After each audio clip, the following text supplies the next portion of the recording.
साधु संगत जी, राधा स्वामी जी। संगत जी, आज हम पतंजलि योग के विषय में बात करेंगे।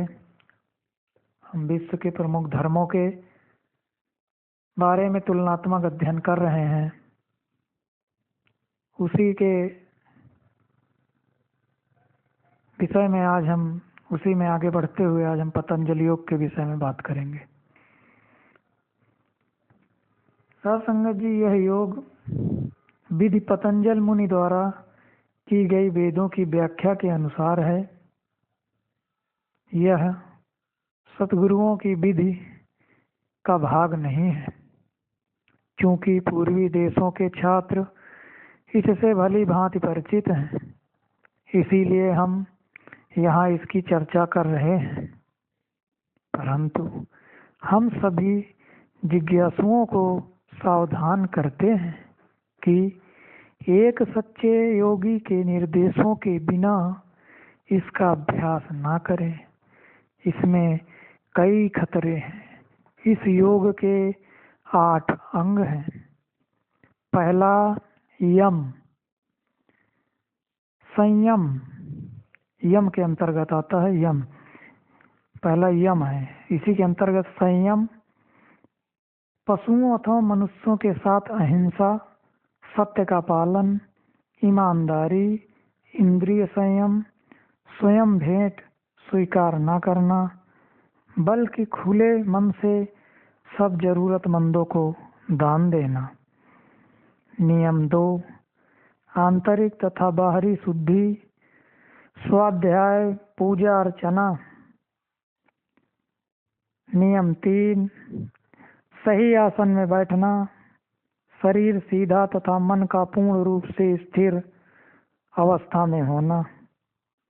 नियम 4, प्राणायाम। प्राण जो जीवन शक्ति है उसे नियंत्रित करना। इसका अभ्यास आमतौर पर पुराने योगी सांसों और अपनी इच्छा शक्ति पर नियंत्रण द्वारा करते हैं। प्राणायाम के पूर्ण अभ्यास का परिणाम उद्घट है, अर्थात कुंडलिनी का जागृत होना। इस अवस्था को योगियों ने बहुत अधिक महत्व दिया है। सतगुरु इसके विषय में अपने शिष्यों को थोड़ा बहुत ही बताते हैं और उन्हें सावधान करते हैं। उन्हें जिन शक्तियों के बारे में पूरा ज्ञान नहीं है उनके साथ कोई छेड़छाड़ नहीं करनी चाहिए। प्राणायाम ना संतों की विधि का भाग है और ना ही वे इसकी सलाह देते हैं। सतगुरु प्राणायाम के सभी लाभदायक परिणाम दूसरे साधन से प्राप्त करते हैं, जो इस पुस्तक में बाद में बताए जाएंगे। भीतरी और बाहरी पदार्थों पर ध्यान एकाग्र करके प्राणों को बांधकर कुंभक की प्राप्ति होती है।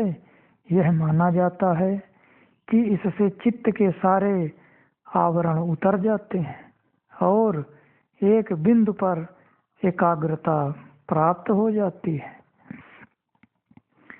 प्रत्याहार, यह है पांचवा नियम। प्रत्याहार, इंद्रिय भोगों से पूरी तरह ध्यान हटाकर आंतरिक जगत में प्रवेश करना। संतों की भाषा में इसका अर्थ है 9 द्वारों को बंद करना। यह ऐसी ही है जैसे एक कमरे में जाकर बाहरी शोर शराबे से बचने के लिए सारे दरवाजे खिड़कियां बंद कर लेना। मन को जब इंद्रियों के प्रभाव से मुक्त कर लिया जाता है तो यह शांत हो जाता है। तब यह अगला कदम उठाने के लिए तैयार हो जाता है। धारणा, ये 6वां नियम है, धारणा। मन की संपूर्ण एकाग्रता यानी मन को एक बिंदु पर लाकर स्थिर करना और उसी केंद्र पर एकाग्र रखना। सतगुरुओं के इस पर बहुत अधिक बल दिया है। जो जो नियम नंबर 6 है उस पर धारणा है। इसका हेडिंग है धारणा, नियम नंबर 6 का। इस पर सद्गुरुओं ने बहुत अधिक बल दिया है। नियम नंबर 7, ध्यान। मन का एक बिंदु पूरी तरह ध्यान टिकाए रखना। यह केंद्र बिंदु सतगुरु या कोई अन्य भी हो सकता है, परंतु संतों के मार्ग में यह केवल सतगुरु ही है। नियम नंबर 8, समाधि। इंद्रिय जगत के परे जाना और सत्य के साम्राज्य में प्रवेश करना, अर्थात चेतना का ऐसे धरातल पर प्रवेश करना जो स्थूल जगत से परे है। जब शरीर शून्य हो जाता है तो मन और आत्मा पूर्ण चेतना अवस्था प्राप्त कर लेते हैं। साम्यम समाधि की एक बहुत ऊंची अवस्था है, जिसमें चेतना को केवल आंतरिक जगत का ही ज्ञान होता है।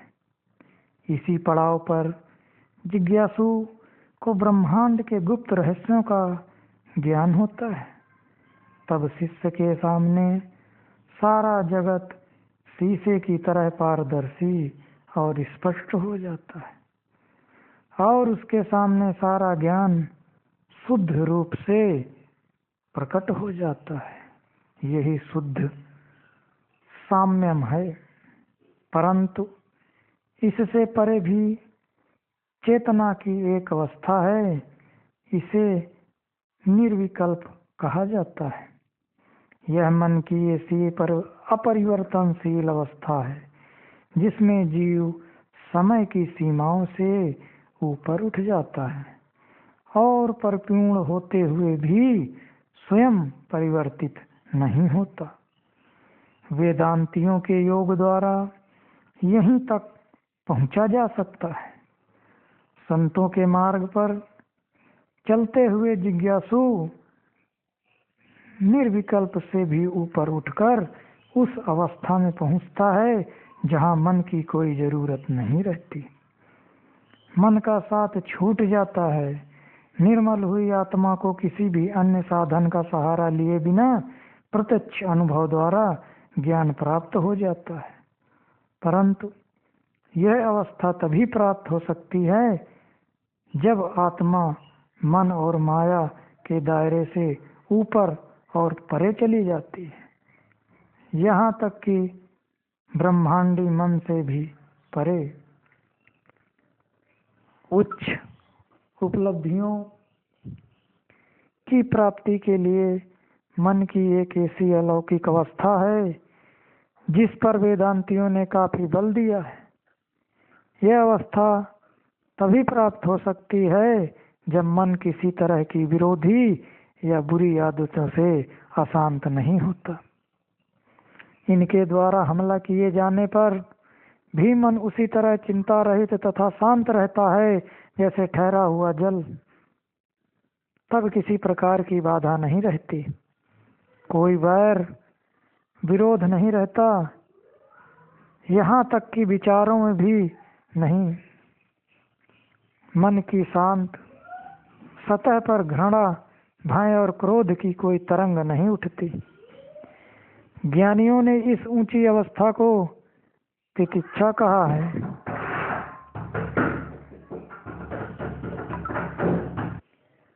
वेद और सतगुरु शिष्य को यही उपदेश देते हैं कि वह विवेक से काम ले, लेकिन विवेक की सर्वोच्च अवस्था तब प्राप्त नहीं होती तब तक जब तक आत्मा बुद्धि को प्रखर नहीं करती। जब आत्मा की सीधी किरणें विवेक को जागृत कर देती हैं तो उसे आंतरिक ज्ञान कहते हैं। परंतु जब यह प्रक्रिया अपने चरम सीमा पर पहुंच जाती है और आत्मा मन को पूरी तरह प्रकाशमय कर देती है तो ज्ञानी उसे नित्यानित्य विवेक कहते हैं। यह विवेक की वह अवस्था है जिसके परे और कुछ नहीं है। मन की साधारण विवेक शक्ति, जिसे बुद्धि कहते हैं, तब तक इस ऊंचे स्तर तक नहीं पहुंच सकती जब तक यह आत्मा द्वारा प्रकाशमान नहीं होती। मनोवैज्ञानिक भले ही इसे आंतरिक ज्ञान से जुड़ी हुई विचार शक्ति कहें, परंतु यह केवल बुद्धि है, सोचने समझने की क्षमता, जिसे आत्मा ने विशेष रूप से प्रखर किया है। संतों के मार्ग पर आने से पहले कुछ बिरले लोगों में ही इस प्रकार की अद्भुत क्षमता होती है। जब तक आत्मा के सभी आवरण हट नहीं जाते और यह प्रत्यक्ष ज्ञान द्वारा कार्य करने के योग्य नहीं हो जाती, तब तक पूर्ण रूप से नित्यानित्य विवेक प्राप्त करना बहुत मुश्किल है।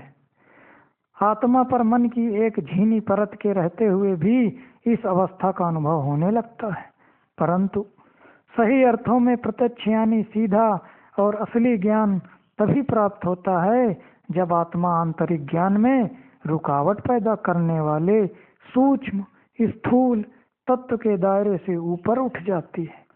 यह ज्ञान हमें वेदों की पहुंच से थोड़ा ऊपर ले जाता है, निर्मल आत्मा के उन मंडलों का जो मन और माया से परे हैं। वेदों में वर्णन नहीं है, केवल सद्गुरुओं को ही इनका ज्ञान है। आध्यात्मिक ज्ञान की एक ऐसी अवस्था भी है जो मनुष्य को पूर्ण रूप से निर्मल होने पर ही प्राप्त होती है। संसार में ऐसी ही अवस्था वाले कई तेजस्वी पुरुष हुए हैं। हम उन्हें जन्मजात संत कहते हैं, हालांकि वे वास्तव में संत नहीं हैं।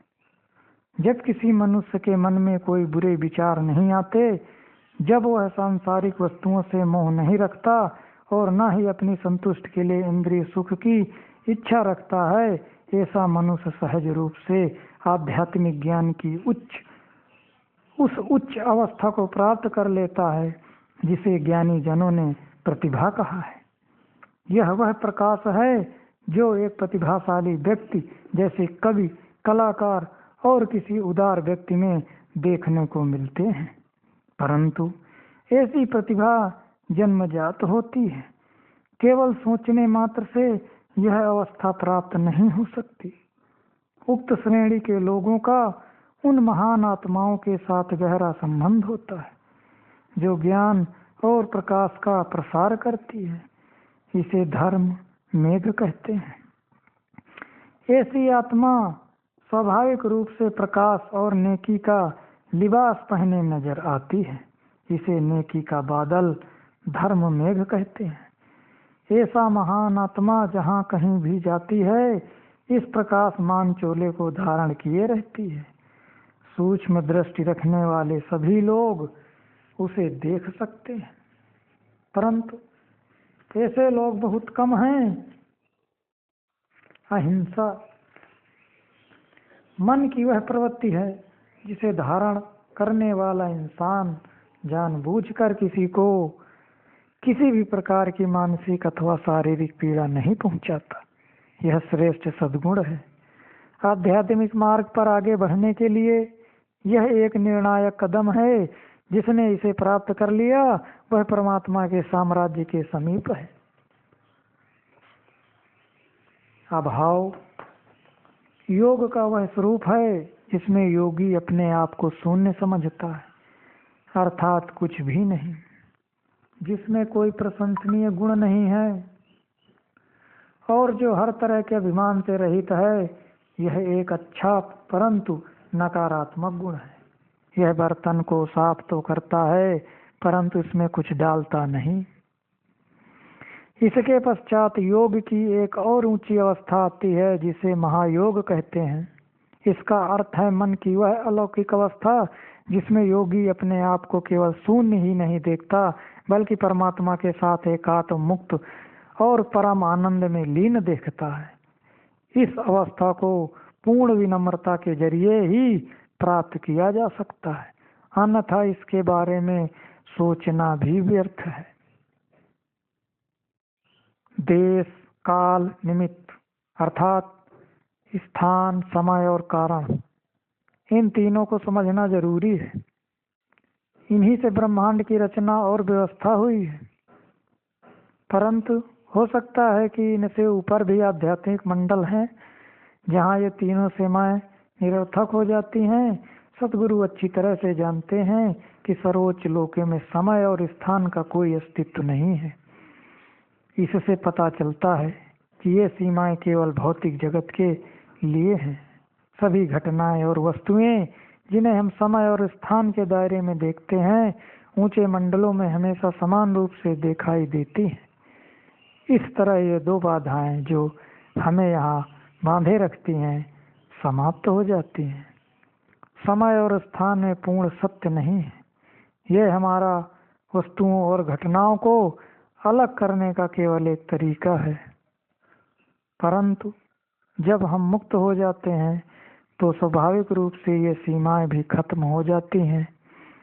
जब आत्मा सर्वज्ञ और शक्तिमान हो गई है और स्वयं प्रेम रूप बन गई है, तब इसे सीमित करने के लिए क्या रह गया? समय और स्थान सीमाएं हैं, मुक्त आत्मा असीम है। अतः इसके लिए न समय और न ही स्थान का कोई अस्तित्व है। यह परमात्मा के साथ एक रूप है। यह अद्वैत भाव, पूर्ण स्वतंत्रता और परम आनंद का आधार बन जाता है। राधा स्वामी जी।